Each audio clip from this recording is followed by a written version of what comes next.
Saudara, tahu atau kenalkah saudara pada alat komunikasi kuno masa lalu?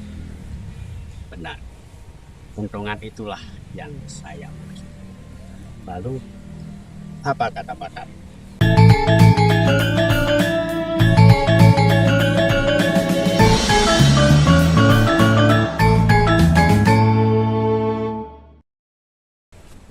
Benda yang pada masa lalu selalu tergantung di emper atau serambi rumah orang-orang desa dan bahkan di kantor kelurahan itu merupakan benda dan sarana komunikasi, katakanlah purba, sebelum ada teknologi komunikasi modern seperti telepon dan tentu saja selain surat menyurat. Kentongan merupakan alat komunikasi melalui bunyi dengan cara dipukul. Bekasan bunyi tergantung pada besarannya, termasuk besaran lubang atau rongga yang membuat resonansi. Lalu pembuatannya, bahannya, dan seterusnya. Bahan kentongan bisa saja hanya seruas potongan bambu atau potongan batang kayu yang tak terlalu besar, atau pangkal bambu pring ori,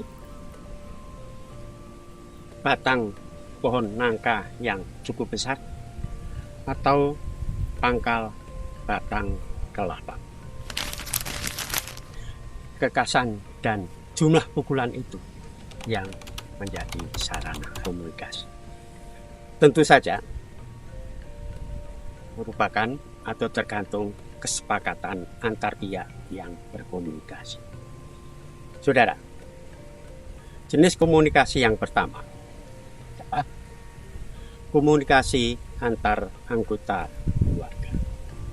Suatu keluarga yang memiliki keluarga tentu semuanya paham mengenai kekasan bunyi kentongan di rumahnya, sehingga ketika ia mendengar kentongan itu, ia harus segera pulang, atau jika dengan tanda khusus dia harus melakukan pekerjaan yang lain.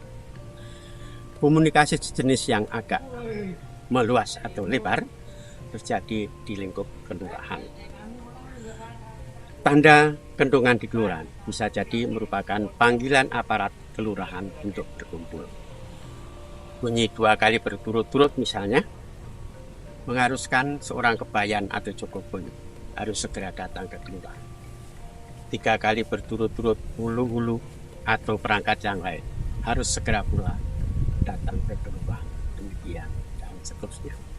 Bahkan tidak mungkin seluruh warga kelurahan bersangkutan hafal dan tahu kekasan bunyi kentongan di kelurahan, karena bukan tidak mungkin panggilan untuk berkumpul di balai desa bagi warga kelurahan bersangkutan digunakan bunyi kentongan. Saudara, bunyi kentongan bisa jadi juga menjadi penanda waktu. Apabila kentongan kelurahan berbunyi 2 kali berturut-turut pada waktu malam, berarti saat itu menunjukkan jam. Barangkali karena itulah orang Jawa dalam ragam basa menggunakan kata pukul untuk jam. Misalnya pukul 12 itu berarti jam 12 malam. Di samping itu, ada sekolah yang menggunakan bunyi kentongan sebagai penanda waktu untuk mulai belajar dan mengakhiri kelas, serta untuk istirahat dan akhir istirahat. Pun sampai saat ini masih ada masjid-masjid di desa yang menggunakan paduan kentongan dan beduk sebagai penanda waktu salat.